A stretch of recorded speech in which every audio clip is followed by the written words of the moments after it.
sumandaling yumuko. Tayo po ay manalangin. Heavenly Father, open the mouth of your servant and fill it with thy wisdom and knowledge, that I may boldly proclaim thy word in all its purity. Prepare our hearts to receive it and understand it and to preserve it. Inscribe thy law as thou hast promised upon the tablets of our hearts, and give us the desire and the strength to walk in the ways of thy precepts. To the praise of thy name and to the edification of the church, all this, gracious Father, we pray in the name of our Lord and Savior, Jesus Christ. Amen. Habang tayo po ay makikinig ng sermon reading, ay maganda po na yung ating mga Psalter hymnal ay i-index natin doon sa Lord's Day 26 para po mag-guide din tayo doon sa ating maririnig na mensahe. Ang atin pong sermon ay na-preach ni Dr. or Reverend Clarence Stam noon pong taong 2012. At si Pastor Stam siya po ay emeritus, Pastor Emeritus or Reverend doon po sa Cornerstone Canadian Reformed Church doon po sa Ontario, Canada. At ito po ang ating pagbubulay-bulayan ngayong hapon na ito. Mga kapatid, paniwala po nung atin pong pag-aaralan na sa atin pong katekism ay patungkol naman doon sa gamit ng banal na sacrament or yung Holy Sacrament. Mag-uumpisa po tayo sa halos 1 o 2 series ng sermons patungkol doon sa Holy Sacraments. At ngayong hapon, nakatuon po ang ating pagpapahayag doon po sa Holy Baptism o sa banal na bautismo. Dahil mabuti po na makasama ang topic ng sacraments sa ating mga sermon. At partikular na matalakay upang nang sa ganoon tayo ay magkaroon ng sapat na kaalaman kung bakit natin ito ginagawa at sa ganoon din paraan mapalago yung ating pananampalataya sa pag-aaral na ito patungkol dun sa Holy Sacraments. Dapat nating maunawaan na ang bautismo ay hindi ginagawa dahil lamang sa ito ang tradisyon o nakaugalian ng isang iglesia or dahil sa paniniwala sa pamahiin. Tama naman po na ito ay isang mabuting, sabi nga, ay kaugalian at tradisyon sa isang church. Subalit, hindi lamang ito ang tunay na kadahilanan kung bakit ito ina-administer sa isang church. Mawawala po tayo sa totoong layunin at katarungan o katuruan kung ibabase lamang natin ng bautismo o ang teaching of the Holy Baptism dahil lamang sa ito ay nakaugalian ng church. If it becomes that kind of customs lamang, it soon borders to superstitions. At yun po ang naging kamalian ng Roman Catholic Church for that matter. Madaling ipalagay na ang bautismo ay kaugalian lamang, pero walang buhay na kahulugan. Ilan po bang mga bata ang lumaki at naliwanagan sa dahilan kung bakit sila nabautismuhan? Ilang mga magulang ang nagpabautismo ng kanilang mga anak, subalit sa totoo ay kulang sila doon sa pagkaunawa kung bakit nga ba ito ipinatutupad o ginagawa sa isang church bilang sacrament. At ano din po ang saysay ng bautismo sa mga tao na andoon na sa kanilang katandaan. Doon po sa ating mga kapatid na nakatatanda. Naaalala pa ba natin ang araw na sila ay nagdesisyon na magpabautismo sa kabila ng napakarami ng karanasang kanilang pinagdaanan sa buhay hanggang ngayon. Ang banal na bautismo ba ay totoong gumagawa sa loob ng mga tahanan o nalilimutan na ang tunay na kahalagahan nito? May kahulugan pa ba ito habang tayo ay nagkakaedad? Kapag tayo ay nagkaroon ng ating sariling mga pamilya o kapag tayo ay dumating na doon sa ating pagtanda? There is a danger that also among us bilang church. Baptism becomes nothing more than a kind of, sabi nga ay, christening or christening or a name-giving ceremony. The element of dedicating our child to God is there, but it's more of a family affair. Minsan pa po ay ipinagpapaliban pa ang pagbabautismo dahil may inaantay tayong kamag-anakan na makadalo mula doon sa malalayong lugar. Hindi po masama na maging isang family affair ang pagdaraos ng bautismo. Dapat pa nga po natin itong ipagdiwang kagaya ng kaarawan ng kapanganakan. But brothers and sisters, it's all but a secondary reason lamang po.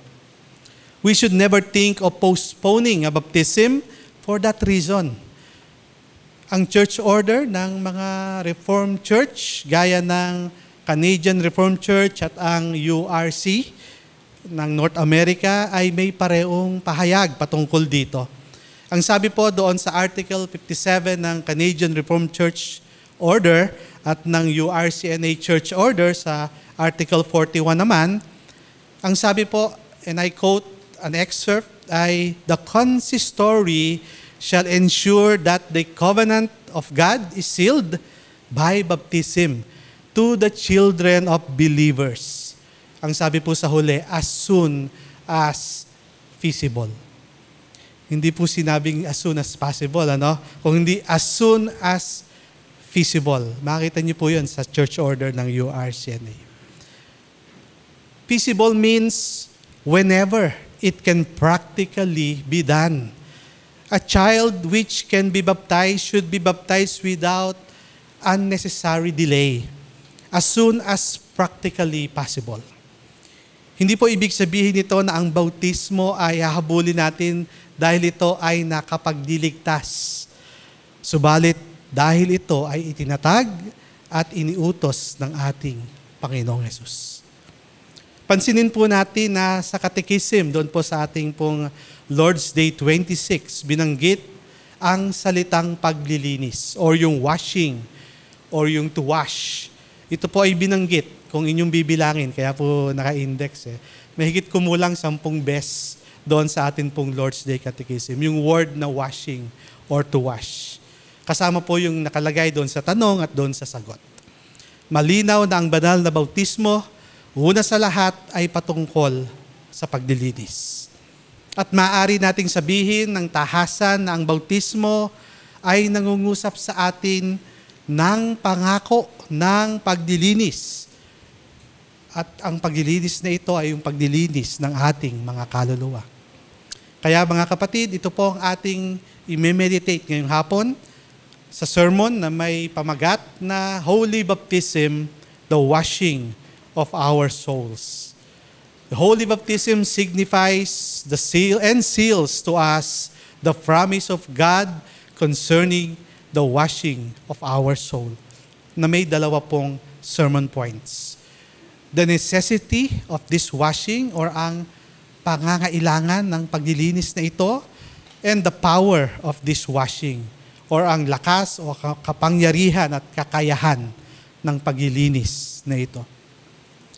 Dumako po tayo sa unang sermon points.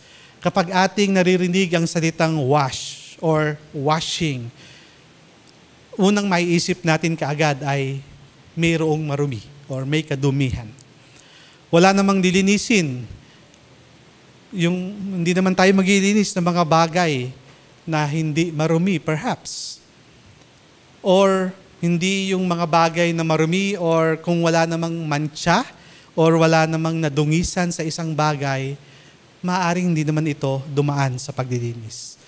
Kaya marapat isipin na ang buong idea ng paglilinis ay ipinapalagay na ang kadumihan ay kailangang maalis at ang paglilinis ay kinakailangang magawa kaagad.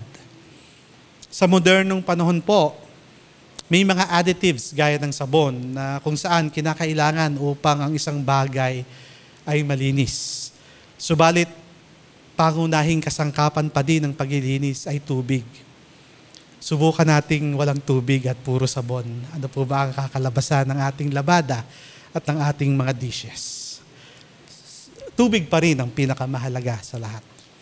Makikita din natin na sa lumang panahon, ang sabon ay hindi naman laging available. Kung kaya't hanggang ngayon, hanggat mayroong tubig, kayang magawa o kayang maisagawa ang paglilinis. Tubig na laging dumadaloy mula sa ilog at sa rumaragasang sapa. Sa ating mga kapatid na nakatatanda, palagay ko naranasan natin ang maglaba ang ating mga nanay doon sa running or rushing water, which is a good thing. Ako rin po ay naranasan ko yun. Minsan sa aking alaala. Kaya po, ang bansang Israel ay mayroong, kung titignan natin ang geography ng Israel, ang Israel ay mayroong tuyong kapaligiran at maalikabok na kalupaan, deserts. Kung kaya't ang paglilinis ay isang pangangailangan para sa kanila. Subalit, dahil sa kakulangan ng tubig, batid nila ang malaking halaga ng paglilinis. At para sa mga Israelites noong panahon na yon, ang paliligo o ang paglalagay ng pabango at sa katawan, of course, at ang pagsusuot ng malinis na damit ay isang kaaya-aya at marangyang karanasan o gawain sa kanilang mga buhay.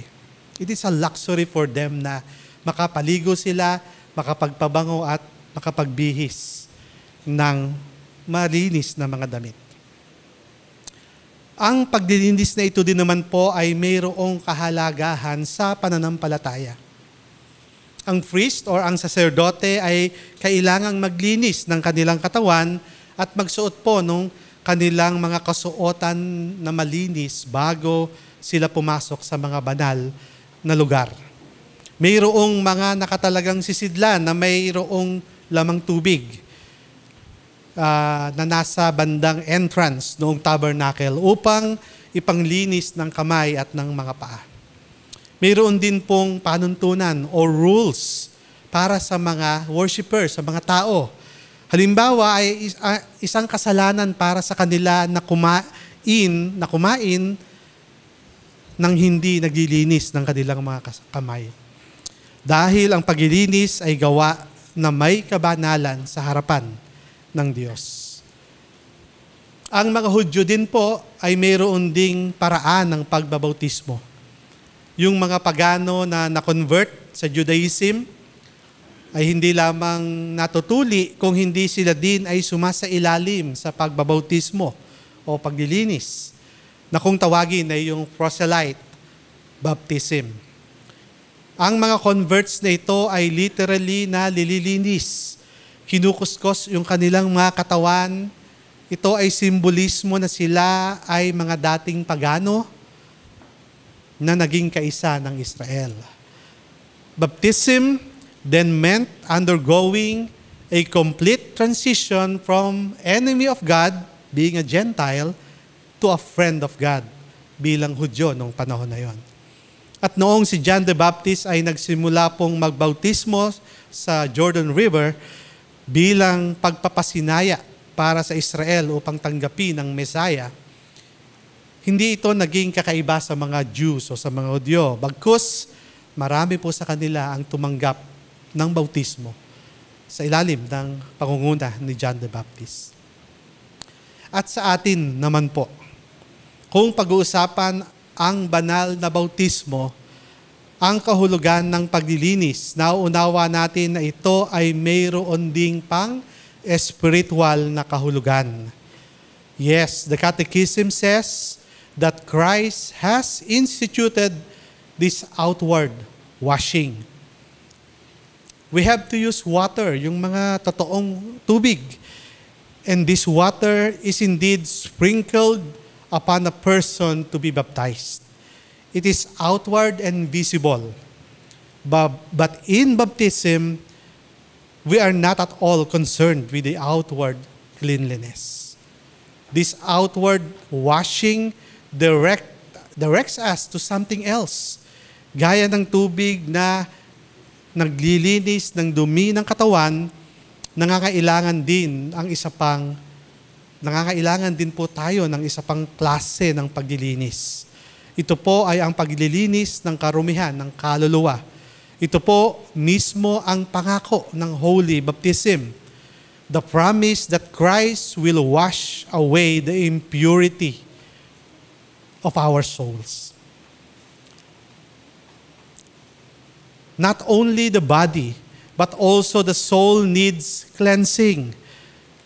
And do not say that the catechism, again, as in, katulad doon sa Lord's Day 22, kung nyo rin pong babasahin, hindi sinasabi ng catechism that the separation of the body and the soul. Hindi po.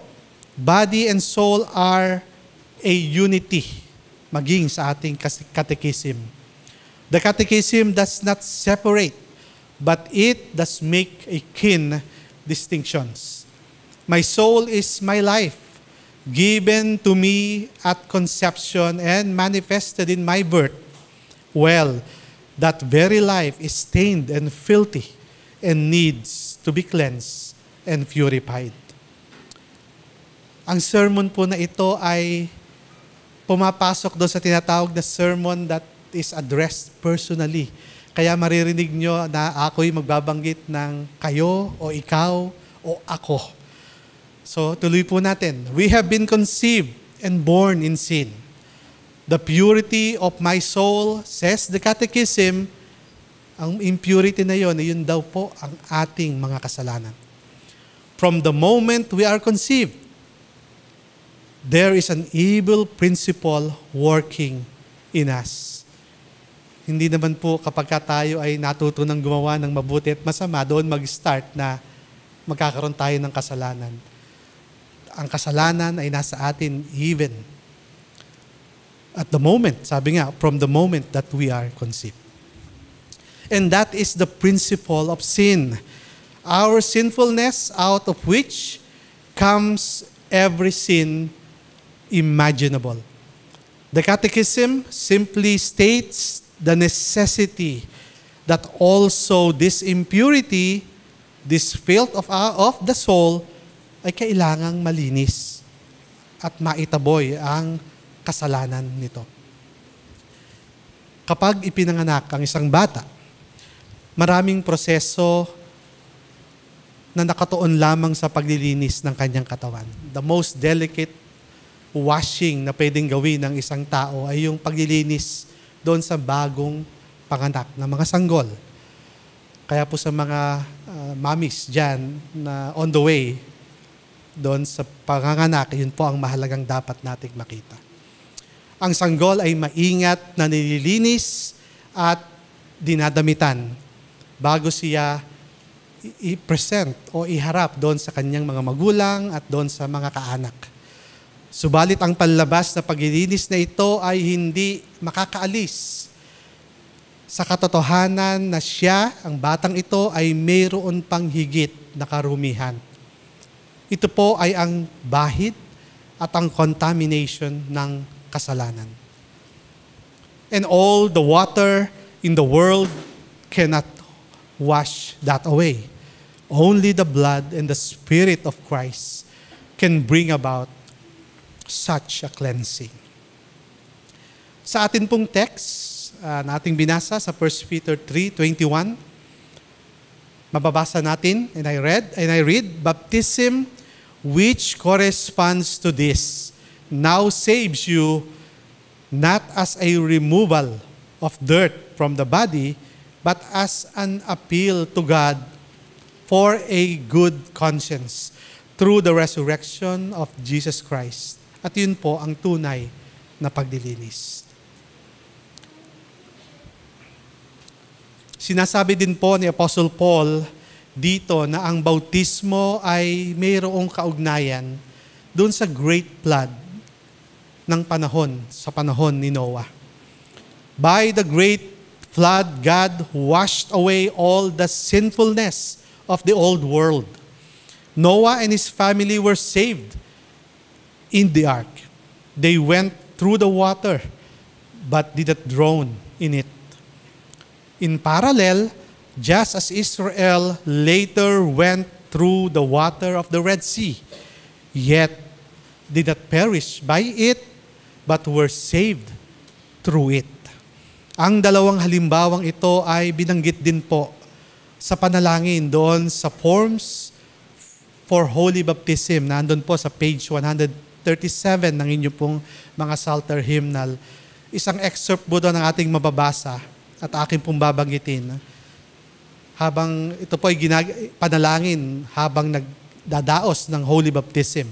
Sabi po doon, Almighty Eternal God, long ago you severely punished an unbelieving and unrepentant world in holy judgment by sending a flood. But in your great mercy, you saved and protected believing Noah and his family. You also drowned the obstinate Pharaoh and his whole army in the Red Sea. And you brought your people Israel through the sea on the dry land. In this act, you revealed the meaning of the baptism and the mercies of your covenant in saving your people, who of themselves deserve your condemnation. Pinakakahulugan po ni Pedro, ni Apostle Peter, na hindi dapat manatili lamang sa mga bagay na panlabas. Hindi po tayo naligtas dahil sa tubig.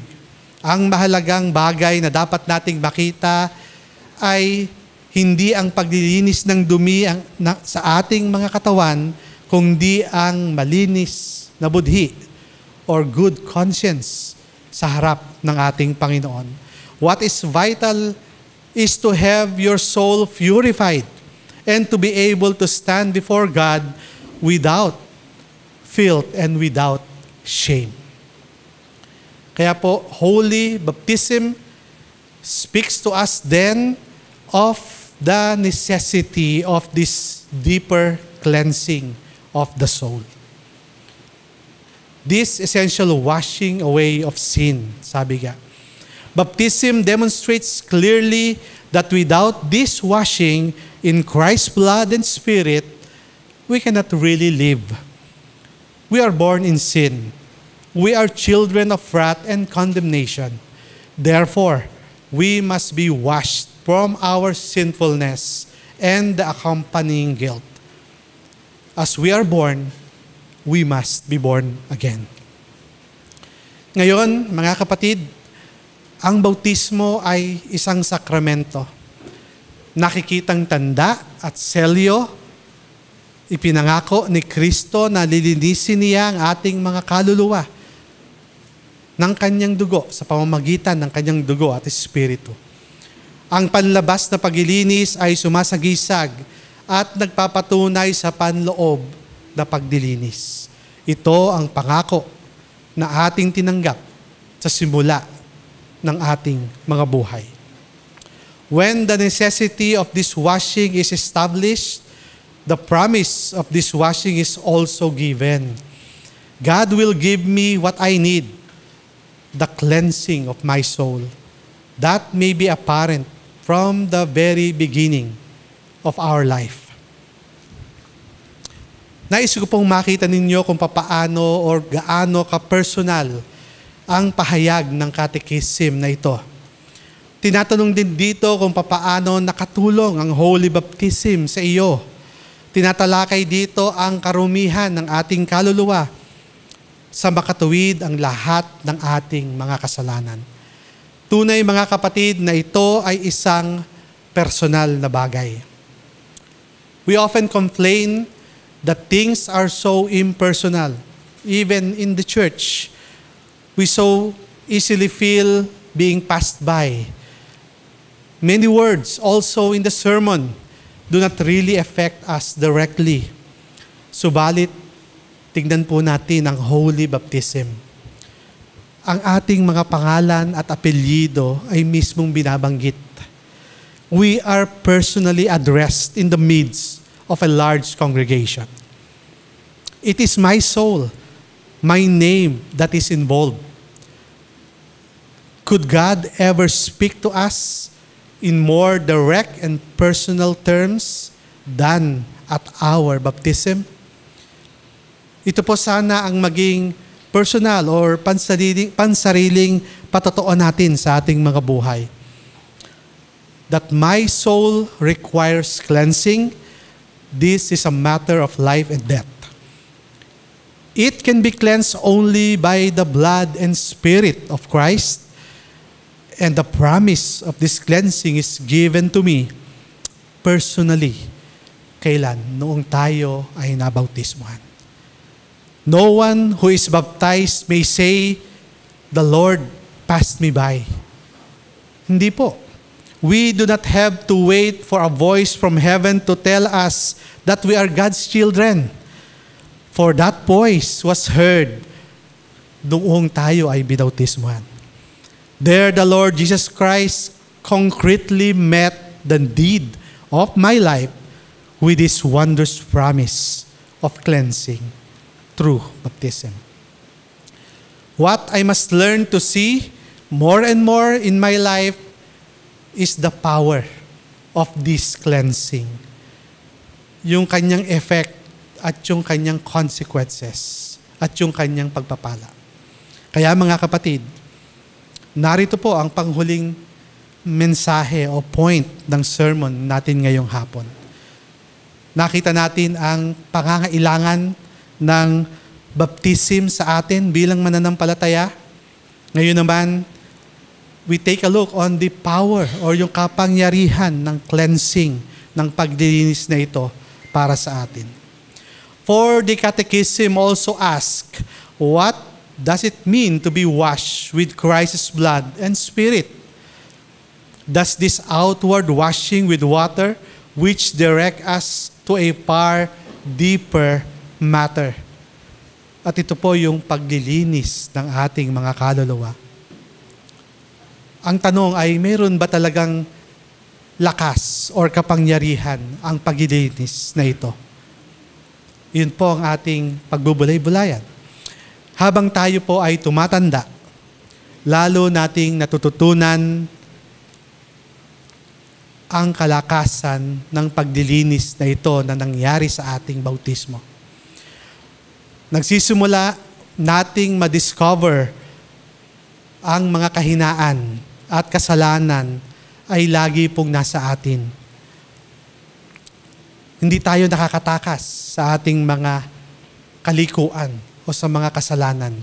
Nakakadama tayo minsan na ang dumi-dumi natin at nararamdaman natin na hindi tayo makalaban sa tukso at sa mga tactics ng diablo.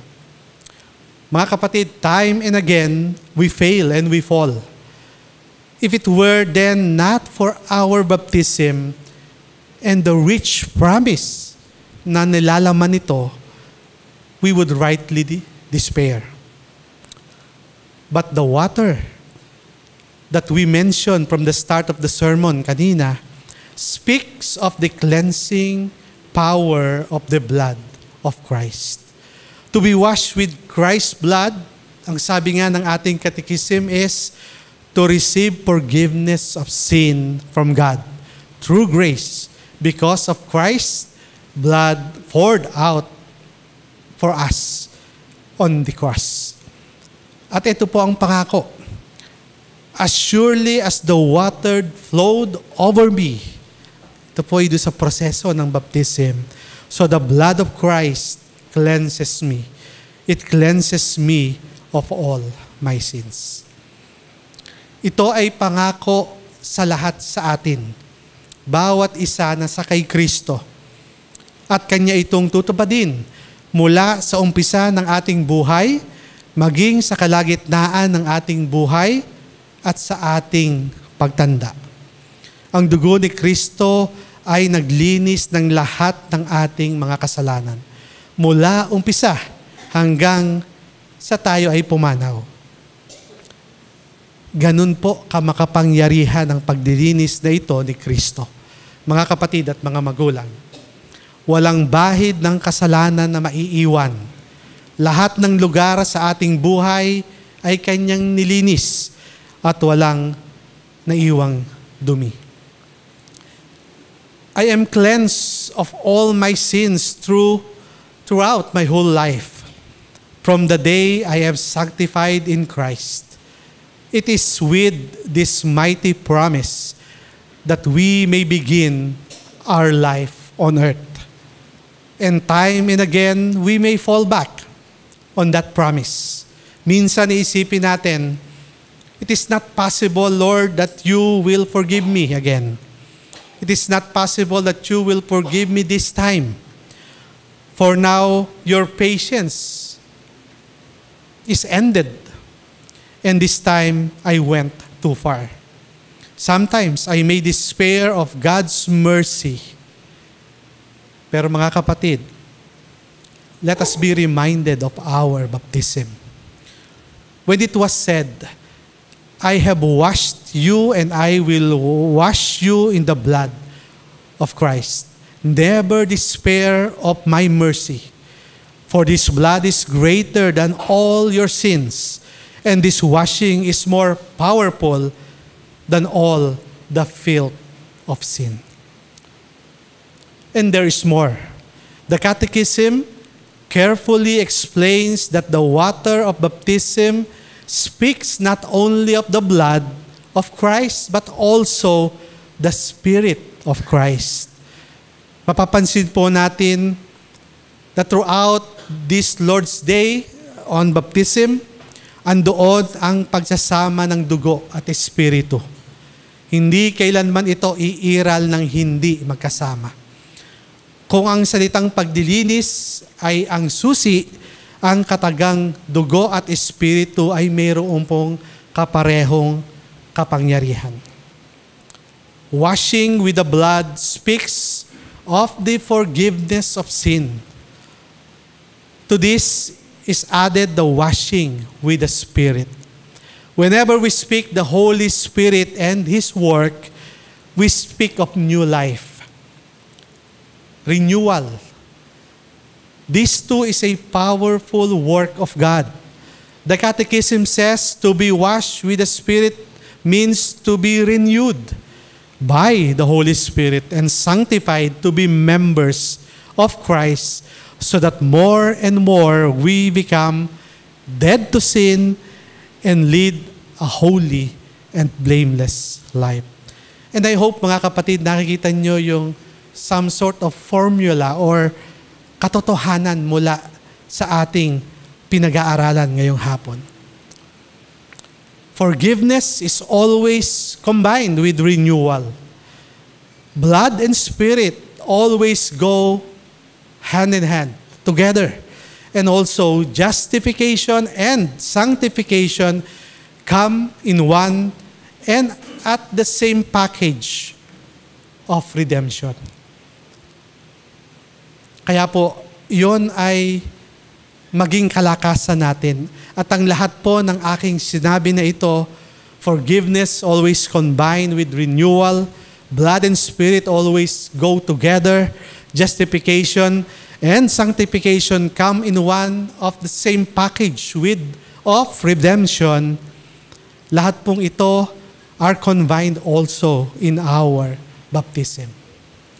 Kaya po, brothers and sisters, we cannot fight sin on our own. The older we become, the more we realize this. Sin is often very much alive in us.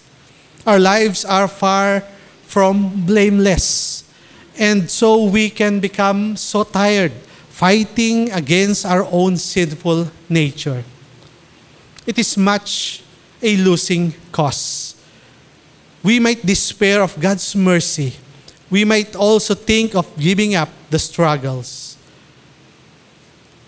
But ito po ang pangako sa atin. But also, when we fall back on our baptism, the power of this washing with the Holy Spirit is that we do not despair of God's mercy, nor continue in sin. We may believe that the Holy Spirit will enable us to continue in this unending struggle, and that there is progress. Our baptism assures us that Satan will have less control and Christ will gain more control. Our baptism is a promise, not only as an assurance, but also a promise of that positive process and development in our lives. Hindi po nangangahulugan na sa buhay na ito makakamtan natin yung perfection. O isipin man na ang mga pagbagsak na ito balang araw ay mawawala din sa ating mga buhay ngayon. Ang bautismo ay hindi mag-aalis ng kasalanan at kahinaan sa atin. Ang struggle laban sa kasalanan ay isang panghabang buhay na pakikibaka at iiral habang tayo ay nabubuhay hanggang tayo ay mamatay.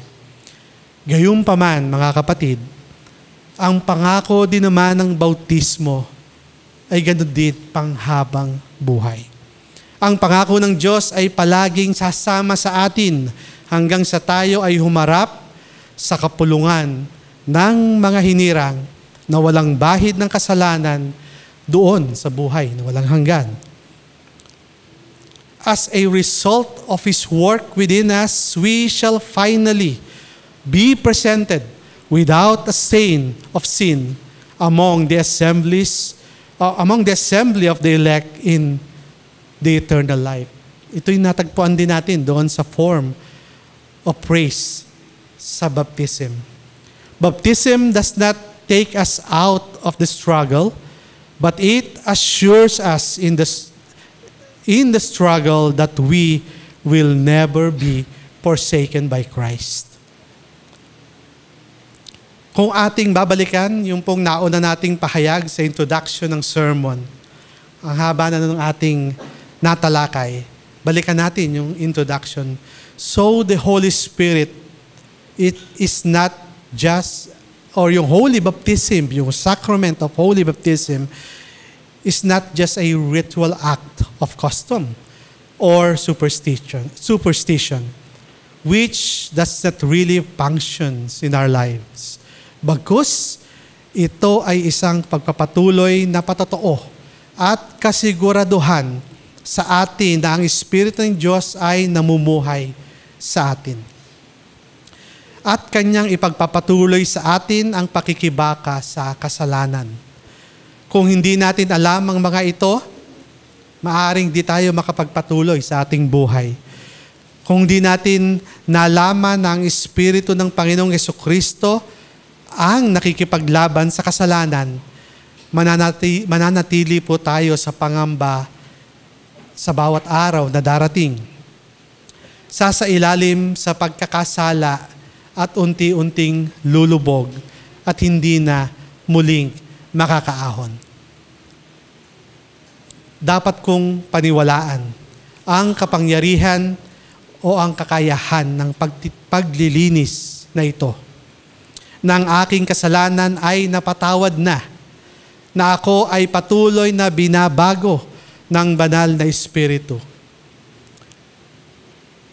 This truth is certain in my certainty when I am growing up as a child and in my teenage years. This truth is in my certainty when I have my own children and see them struggle with their weaknesses and fears and doubts. Sigurado po ito para sa atin that when I know that I fall short with respect to my God and my family, and also this is my certainty when I am older and when the kids have all grown up and possibly left the home, when I have become alone again, gayunpaman, Batid ko na ang aking mga kasalanan ay napatawad na at ako ay patuloy na binabago araw at araw. When we think of baptism, brothers and sisters, we often think of babies and little children. But you may also think of old men and women by baptism engrafted into the church. According to Psalms 92 verse 13 to 14, they are planted in the house of the Lord, taking root in God's court and flourishing there, and bearing fruit even in old age, still vigorous and green in faith. And also in Psalm 71 verse 17 to 18, ang sabi po dito, Thou from my youth, O Lord, hast taught me, and I do still proclaim thy wondrous deeds. Thy fame, now that I am old, Lord, and gray-headed. Yes, when you think of baptism, you may think of little babies as long as you see these young ones in the line of generation of the people of God, together with the old ones as one people. Washed means washed for life. It means washed for all eternity, for the life to come. Kaya po, sa ACRC congregation, tayo po marahil ay nabautismuhan isang beses sa ating mga buhay. Kagaya po ng marami sa atin, perhaps nabautismuhan tayo noong tayo ay mga babies pa, o nung tayo ay nagsisimula pa lamang lumakad na hindi pa natin talaga alam yung ginawa sa atin pagbabautismo. In any case, it holds true from the moment we receive it. The power of this washing lasts the whole life through. The blood and the Spirit of Christ remains ours.